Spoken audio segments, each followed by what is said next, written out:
Tienes el dato, tienes el contexto y la humanización de todo eso es el que al final te hace tomar la mejor decisión en esos entornos. En los comités de dirección siempre soy partidaria de vamos a ver el contexto. Y con el director general tuvimos esa conversación. O sea, tú vienes aquí a crear el equipo de recursos humanos, pero necesito que seas una persona humana. ¿Dónde enfocamos este dato?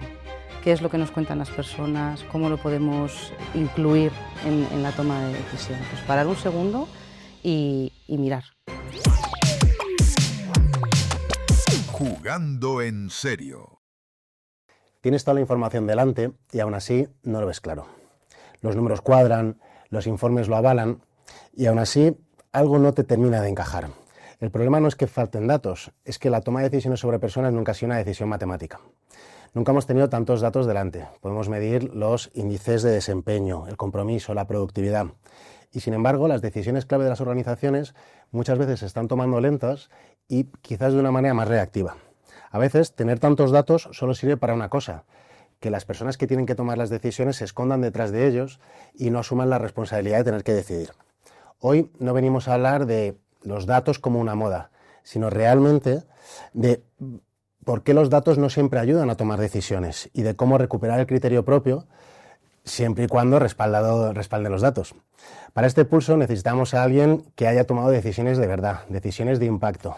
También en esos momentos en los que no era tan sencillo medirlo absolutamente todo como podemos hoy en día. Hoy se sienta con nosotros Blanca Castán. Podría estar un buen rato hablando de la lista de cargos y empresas del Fortune 500 donde has dejado huella, pero creo que la gente te conozca por esa capacidad tuya innata de ver cosas donde el Excel no parecen tan claros. Podría presentarte de mil maneras, pero estoy convencido de que tú lo vas a hacer mucho mejor, con lo cual, cuéntanos, Blanca, cuando te enfrentas a situaciones en las que los números te dicen que tomes una decisión, pero tu instinto te dice que la decisión correcta es otra, y toda la responsabilidad de si la decisión es correcta o no recae sobre uno mismo, ¿quién es Blanca Castán? ¿Qué tal, Emily? Muchas gracias por invitarme hoy al podcast. Y bueno, mi carrera profesional se ha desarrollado un poco en entornos tecnológicos de análisis de datos y también en banca internacional, un contexto muy crítico. Y todo esto me ha dado ese bagaje y esa experiencia para poder tomar ese tipo de decisiones cuando hay ahora mismo tantísimo dato en el mercado y en las empresas. Todo esto me ha ayudado a también entender a veces que ese dato que se da tiene que tener una parte de humanidad, de saber en qué contexto se está dando el dato y cómo analizarlo para que tenga el menor impacto posible en las personas, o saber cómo se está evaluando para que la persona, o sea, ponerte un poco en la piel del otro, ¿no? Un poco de empatía en este caso. Total, no, coincido completamente y yo creo que eso es un poco los temas que vamos a ir abordando, porque al final el punto para mí más importante es que la toma de decisiones es algo completamente relevante dentro de la realidad de las empresas, ¿no? Y muchas veces nos podemos encontrar situaciones como las que comentaba al principio, donde los datos te están diciendo, oye, esto es lo que hay que hacer, sin ningún tipo de dudas, Sí. pero claro, en la medida en la que vas trabajando, vas desarrollando experiencia, las tripas, el instinto te van diciendo otra cosa. ¿Te has encontrado situaciones así de momento de toma de decisiones y decir, es que el dato me dice esto, pero sé que no, algo dentro de mí me está diciendo que no? Totalmente. Además recuerdo uno muy concreto donde sacamos un montón de datos, estadísticas, contextos y tal, donde veíamos que había un área que estaba bajando la productividad muchísimo. Y nos enfocamos justo en una persona que parecía que la productividad había bajado mucho. Y nos enfocamos en eso y hicimos un plan de acción para esta persona, un plan de improvement, un improvement plan. Y cuando fui a hablar con el manager, ya con todo casi finalizado y tal, me di cuenta, hablando con él, que esta persona estaba pasando por un tema personal bastante complicado, que además el equipo había cambiado procesos y que no habían tenido la formación suficiente y estaban colapsados. Y por otro lado, esta misma persona estaba ayudando a otro equipo a hacer ciertas tareas. Entonces, todo eso que yo no había visto en el dato, pues me dio muchísima información para tomar una decisión diferente. Entonces, desde ese momento sí que me di cuenta que cuando ves que todos los datos parece que son perfectos y que la decisión es perfecta, hay que parar un poquito y mirar más allá en ese contexto donde estamos trabajando el dato y hacerte ciertas preguntas. Porque el People Analytics es muy bueno para que te dé ese dato, pero hay que tener un contexto. Total. Y también hay que humanizar un poco todo eso que estamos viendo. No, completamente. Aparte, parece un poco por el contexto, por la conversación que estamos diciendo, parece un poco el mensaje es, oye, los datos no son buenos, para nada. O sea, obviamente, aparte vivimos en una situación, una sociedad donde cada vez se está tomando más el dato, ¿no? Un poco, por ejemplo, en el contexto, en la situación que me comentabas ahora mismo, precisamente esos datos son los que te hacen poner el foco en la situación y te permiten ver esas cosas, aunque hay un poco la diferencia, lo que estás diciendo es que incorporas ese valor humano. Justo. Y en el mix entre ambas cosas es donde está la solución, donde puedes encontrar la virtud, ¿verdad? Exactamente, es justo. Tienes el dato, tienes el contexto y la humanización de todo eso es el que al final te hace tomar la mejor decisión en esos entornos. Es muy complicado que con el dato y con la cantidad de datos que tenemos ahora mismo puedas tomar una decisión solo con eso, solo con esa información. Pero te pongo un ejemplo. Estás analizando la rotación de tu compañía. ¿Dónde te enfocas? ¿En la rotación global o en la de tus talentos, por ejemplo? O sea, hay que poner el foco, hay que ver el contexto donde quieres analizar ese dato y enfocarte ahí. Fíjate, es algo un poco lo que hablábamos al principio, ¿no? Yo creo que la madurez, la experiencia, precisamente es el que te da esa capacidad, la virtud para poder identificarlo. Muchas veces nos encontramos situaciones en las que, oye, entran perfiles más junior, gente nueva. Al final, pues un poco lo que hablamos, la sociedad está cambiando, cada vez ponen más el foco, incluso a nivel de aprendizaje, de formación en el dato, incluso las empresas buscan esos perfiles que sean data-centric, ¿no? que estén focalizados en el dato. ¿Cómo transmites tú ese punto de conocimiento a una persona junior de tu equipo? ¿Cómo le enseñas, cómo le explicas en qué momentos centrarte en el dato, en qué momento centrarte en ese aspecto más personal? ¿Cómo lo harías? Todo esto se inicia en las entrevistas para el puesto. Sí. Entonces siempre buscamos unos perfiles en la parte de soft skills que tengan, no esté muy desarrollado, pero esa capacidad de decisión, esa autonomía, sí, para poder luego trabajar con el dato, pero tener un insight que sea útil. Eso luego se desarrolla en el puesto con gente más senior, que tienen esa experiencia, pueden hablar de lo que ha pasado, los errores que han cometido, que al final yo soy muy partidaria de si hay un error, eso es un aprendizaje fantástico. Entonces, todos esos perfiles más senior, acompañando a los juniors, para mí es el pack perfecto. No, me gusta mucho, aparte viendo un poco por dónde estás dando tu discurso, ¿no? Ese punto de buscar el punto bueno, el equilibrio en el punto medio. Sí, a mí mi pareja me diría que es porque soy Libra, pero completamente Total. Busco el equilibrio. ¿Te has encontrado situaciones un poco como las que comentábamos, de situaciones en las que, pues no sé si a lo mejor mandos más directivos o mandos por debajo tuyo, incluso al mismo nivel, en el momento de la toma de decisiones, digas, joder, es que el dato más que como un recurso, lo que le está ayudando, lo está haciendo como un escudo, ¿no? Y que se pueda esconder detrás del dato para evitar la toma de decisiones. Sí, totalmente. Y además, como decíamos antes, con la cantidad de datos que hay ahora es que te puedes justo escudar en todo eso para tomar una decisión. Pero yo siempre, en los comités de dirección, siempre soy partidaria de vamos a ver el contexto, lo que hablábamos antes. Sí. Hay que pensar en las personas. Al final, creo que es el mantra que siempre llevo yo conmigo, si las empresas crecen, o sea, las personas crecen, las empresas crecen, es así. ¿Verdad? Entonces hay que tener en cuenta que si ese dato es muy perfecto, yo siempre tengo ahí el punto de vamos a darle una vuelta, por lo menos parar 30 segundos de esto por qué es tan perfecto, porque probablemente haya algo detrás que se esconda y no te puedes tú esconder para tomar una decisión basada en eso. Hay que tener, es como algo holístico, o sea, tiene esta people analytics, el contexto donde está y humanizar siempre. La verdad es que aparte de los datos, fíjate que un dato en sí mismo a nivel conceptual es algo rígido, es algo sincero, no limpio. Pero en realidad la utilización de los datos en un momento dado puede llevar cierta envidia, ¿no? Porque datos hay muchísimos y según los datos que muestres, sí, están presentando una realidad o otra completamente diferente dentro de un mismo contexto, ¿no? Entonces, es quizás ese punto que dices, hay que escarbar, hay que tener la visión abuelo pluma, ¿no? Un poco por encima para poder decidir, ¿verdad? Además que luego te puedes poner justo en otro extremo, que es lo que llamo el análisis, la parálisis por análisis. Empiezas a analizar datos y te encuentras en que la decisión ya se ha tomado, ya llegas tarde para... Entonces hay que tener ese punto intermedio. No, que estamos hablando, sí. Hablarás un poco, pues, eso, en este tipo de situaciones ahora mismo, trabajando tanto con People Analytics, donde cada vez tenemos más datos, quizás el punto o el reto para las empresas o el reto para las personas de People dentro de las empresas, para la redundancia, es, oye, ¿cómo formamos a los equipos? Es decir, ¿dónde hay que poner el foco? Hay que poner el foco en formarles para sacar datos, formato para aprender a interpretar el dato, o hay que poner el foco en potenciar la toma de decisiones una vez que tienes la capacidad para extraer la información del dato? Pues mira, justo iba a ir a ese punto. Ya te hablo de recursos humanos o de cualquier otro departamento que tenga que analizar datos. En mi empresa hay muchos analistas de datos Sí. y puedes tener muchísima formación en negociación, en comunicación, en liderazgo, que son como habilidades básicas.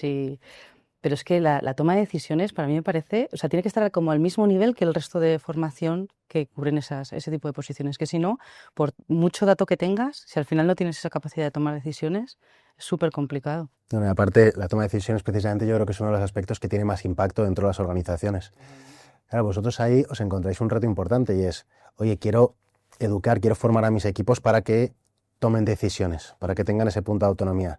Pero al mismo tiempo, esa toma de decisiones tiene un impacto, con lo cual la toma de decisiones errónea te puede enfrentar a escenarios complicados. Sí. ¿Cómo gestionáis esas situaciones? ¿Cómo lo trabajáis?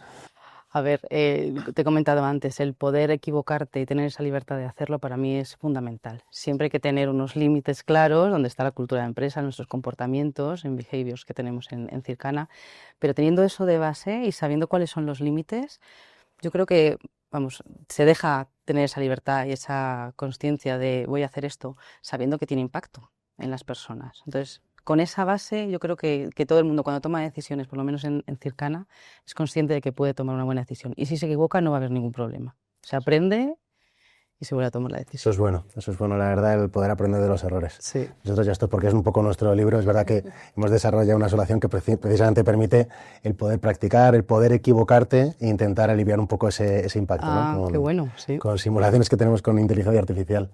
Te quería preguntar de todas maneras, precisamente en ese punto de toma de decisiones, que como estamos hablando hay que practicarlo, hay que hacerlo, ¿recuerdas alguna situación, es decir, a título personal, donde en caliente de repente ver unos datos y decir, la decisión está clara, esto es la decisión, tomarla y al poco tiempo decir, uy, a lo mejor los datos no fui capaz de ver la visión holística un poco que comentabas y la visión total de la decisión?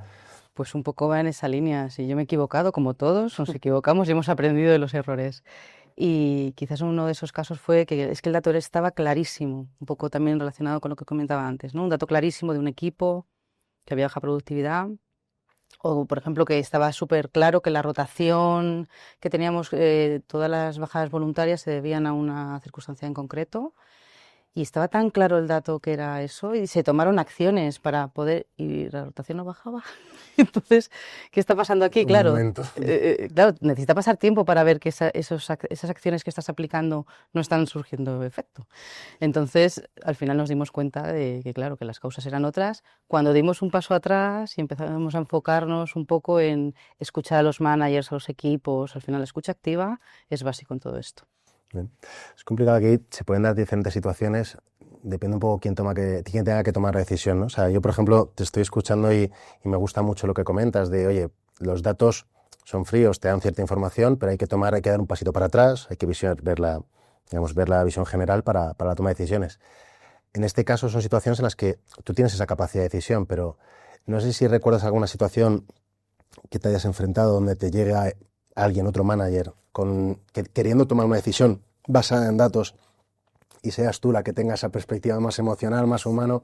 Es una conversación difícil de convencer a alguien enfrentándose a su visión basada en datos cuando quieres imponer ese punto más humano, ¿verdad?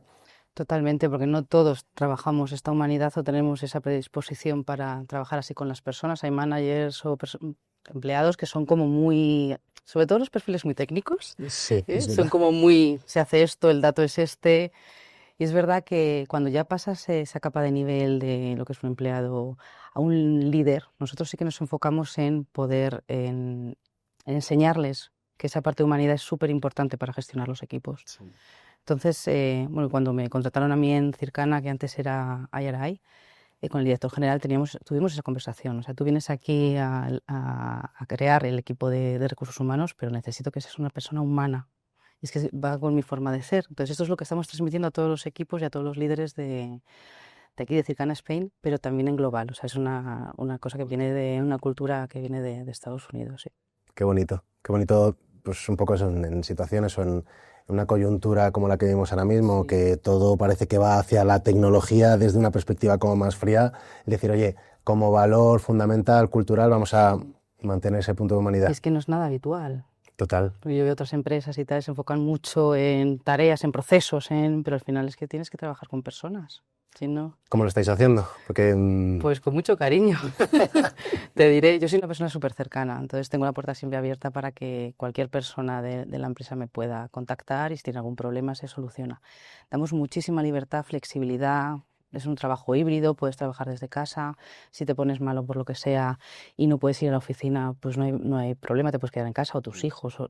Hay tal flexibilidad, yo creo que están tan contentos los empleados con cómo está el entorno, cómo están trabajando, con esa tranquilidad, ¿no? Así que yo creo que de por ahí esas van un personas, ¿no?, que poco dice, hay que darle libertad, hay que confiar en la gente porque la confianza respuesta plena. va a ser mayor. Sí. Yo te doy la confianza, luego si tú lo estropeas ya tenemos una conversación. Totalmente. Me acuerdo de un Pero sí, profesor nuestro que empezaba todos los años, porque él tuve varios años en el colegio, y decía, todos tenéis un 10. Ahora ya, como la empecéis el hierro, vais a ir perdiendo la nota, pero el 10 conmigo ya le tenéis, ¿no? exactamente, sí. No, tiene que ser bonito al final, porque por un lado te diría, nosotros al final, nuestro día a día estamos con muchísimos directores de recursos humanos y te digo una realidad es que todas las empresas dicen que cuidan a la gente, que cuidan la flexibilidad, pero la realidad que vemos nosotros es que no son tantas las empresas que realmente la interiorizan como un pilar cultural para presentar valor. Y yo estoy convencido que tiene que tener un impacto y lo tenéis que ver, ¿no? O sea, ese estar contento a la gente, poner en valor las decisiones que tomáis. Totalmente. Un caso que suelo compartir, que me hace muchísima ilusión, yo cuando entré, es verdad que el eNPS estaba muy bajito. Entonces, todo ese primer año estuve haciendo acciones para que la gente estuviera más contenta. Y una de las cosas que vi, así intuitivamente, fue muchos más embarazos. Entonces empezamos a tener bajas de maternidad Sí. en los equipos y dije, bueno, esto es una buena señal también. No están tan asustados como para no tener esa libertad de poder ser madres o padres con hijos, etcétera. Y de hecho tuve una conversación con una compañera que me agradecía enormemente, porque a mí me dan esa noticia y es felicidades. O sea, Por supuesto, bonito. que me agradecía enormemente porque era su segundo hijo en la compañía y con el primero no había tenido esa misma experiencia. Entonces, para mí eso es fundamental. Y además se nota también a nivel de datos Sí. en el crecimiento que estamos teniendo estos últimos años. Doble dígito. Entonces, eso es que la gente está contenta. Si la gente está contenta, transmites eso a tus clientes y se transforma en negocio. Es bonito, es bonito. Pues eso lo vemos también cuando realmente desde departamentos de People, de recursos humanos, apostáis por la gente, a que puedan compaginar la vida profesional, la vida personal. Yo siento y pienso igual que tú, que al final es la forma en la que la gente se involucra. Entonces, al final, nuestro core como empresa es la formación y muchas veces se invierte en la formación precisamente y las empresas nos dicen es que tenemos un problema de retención del talento, de captación del talento. Y es complicado transmitir esa idea a los directores de recursos humanos de, oye, ¿quieres que la gente no se te vaya? Cuídala, que sean felices, que se involucren con tu proyecto, que se involucren con esa parte cultural que estáis transmitiendo, ¿no? Tal cual. Y además yo en estos años que llevo ahí no he visto ningún caso con esta libertad que les damos y la confianza que haya tenido que sentarme con nadie a decirle nada. O sea, los proyectos salen, nuevos clientes, nuevas cosas y no hay que decirles nada, son responsables, hay que confiar en la gente. Para Quédate. eso. Va mucho también en mi forma de ser. Y yo agradezco enormemente estar en esta empresa que vamos muy permite de la ir mano, porque hay otras que no te dejan ir en esa línea. Pero es verdad que, fíjate, por ejemplo, el tener a un director, a un CEO que fue quien te entrevistó, que su mayor requerimiento fue este de, oye, quiero que seas humana. El contratarte a ti, cuyo valor también precisamente es aportar esa humanidad, eso al final acaba cascadeando, ¿no? Sí. Y hay una responsabilidad muy importante en los mandos directivos que es, oye, la cultura que queréis implantar en la empresa tenéis que practicarla vosotros mismos, ¿no? En el podcast de hoy estamos hablando, por ejemplo, de la importancia de ese punto de humanización sobre el dato. Y al final lo que me estás diciendo es que nosotros no solamente lo ponemos en el dato, lo ponemos dentro de toda la compañía y que vaya cascadeando para cada una de las decisiones que hay que tomar. Se impermeabiliza todo, va cayendo, es un poco... Y tu experiencia es que este es el acierto, ¿verdad? Totalmente, es así. Al final lo pones en práctica y ves que funciona y que no hay ningún problema. Entonces yo animo a todas las empresas a que sean más humanas con todos los empleados y que se enfoquen en... Me alegra que me digas esto porque te voy a poner un reto ahora mismo, ¿no? A ver. Nada, breve, tienes 60 segundos o tienes un ratito, ¿no? Y imagínate que tienes delante tuyo a un amigo, Sí. porque yo creo que es la forma de transmitirlo, que es CEO de una empresa, ¿no? Y le quieres transmitir pues, las bondades de poner ese punto de humanidad me vale en la toma de decisiones basados en datos o en la propia dirección de la empresa. ¿Cómo le convencerías? ¿Qué le dirías en esos 60 segundos con un café de por medio para convencerle de que es bueno para su empresa? Pues a ver, es difícil, ¿eh? Pues mira, yo lo enfocaría, le comentaría, tú siempre los datos te vienen presentados en los dashboards. Sí. Nunca, en mi experiencia, ha habido una decisión que se haya basado solo en un dashboard. Te dan información, te ponen el foco, pero no tienes todo el contexto. Entonces es importante, aparte de esos datos que son una información que debemos tener un contexto, como hablábamos antes, de dónde salen todos esos datos, cómo ver todo holísticamente y además hablar con las personas. Si hay algún problema que estamos viendo con esos datos, hay que preguntar siempre y hay que escuchar. Y por otro lado, yo creo que ahora parece que estamos como enamorados del dato todos. Y de repente, si tenemos el dato, ya tenemos una solución. Y hay que cambiar el foco. Tenemos que enfocarnos en esa toma de decisiones. Y una empresa yo creo que es muy potente si tiene los datos para tomar decisiones, pero un liderazgo que sepa tomarlas, que estén entrenados para hacer una buena toma de decisiones, escuchar a las personas y ser humanos. Qué bueno, qué bueno. A ver, mi siguiente reto, a esa persona la has convencido. Yo, por lo menos, si fuera él, estaría convencida completamente. Y ahora llega la parte difícil, es, oye, me has convencido, Blanca, creo que esto es lo que tenemos que empezar a hacer. Mañana voy a ir a trabajar. Cuéntame 2 pequeñas decisiones, 2 cositas que pueda implementar mañana, esta semana, para empezar, ¿no? Un poco ese punto de a correr se empieza caminando. ¿Cuáles son esos 2 primeros pasitos que podría dar? Pues a ver, uno te diría que cuando tienes el dato, siempre pares un momento y te preguntes, ¿para qué? ¿Para qué necesito este dato? Es hacerte la pregunta de por qué tengo esa necesidad de conseguir este dato. Sí. Porque si no lo puedes responder, eso es ruido, o sea, no te va a servir para nada. Y otro momento también, y esto siempre es parar y pensar 30 segundos, la que llamo yo pausa de contexto. ¿Dónde enfocamos este dato? O sea, ¿cuál es la realidad de ese dato? ¿Qué es lo que nos cuentan las personas? ¿Cómo lo podemos incluir en la toma de decisión? Entonces, parar un segundo y mirar y pensar, a ver qué se puede hacer con eso. Un poco. Sí. Este punto de pausa de contexto, que me parece un concepto interesante y bueno para interiorizar. Es típica cosa, típica, ¿no? Es algo transformador un poco a nivel personal, profesional, ¿no? Ese momento en el que dices, oye, voy a empezar a implementar esto porque noto la diferencia. ¿Tú recuerdas el momento en el que empezar a decir, oye, creo que para la toma de decisiones tengo que implementar eso? ¿De dónde te vino? ¿Si alguien te lo transmitió? ¿O es algo que es interno, intrínseco tuyo? No, esto fue de un error. Vino de un error, claramente. Y cuando vi todo lo que había pasado, yo siempre cuando hay algún error que se aprende muchísimo, siempre me paro a analizar qué es lo que ha pasado, cómo se podía haber hecho mejor, etcétera. Y surgieron estas 2 preguntas. Me tenía que haber parado antes a preguntarme para qué quiero esto y tenía que haber hecho una pausa para ver qué había alrededor para poder tomar una buena decisión. Pues nada, ya sabéis, a los que no veis en casa, hay que pararse, hay que poner un poquito de contexto y entenderlo. Te quería preguntar un poco en relación a lo que estamos hablando. Vivimos al final en una situación, en un contexto en el que cada vez los datos son más importantes. Ya no te digo la inteligencia artificial, que al final es datos y utilización de datos Sí. De una manera pues, aterrizada a la realidad profesional.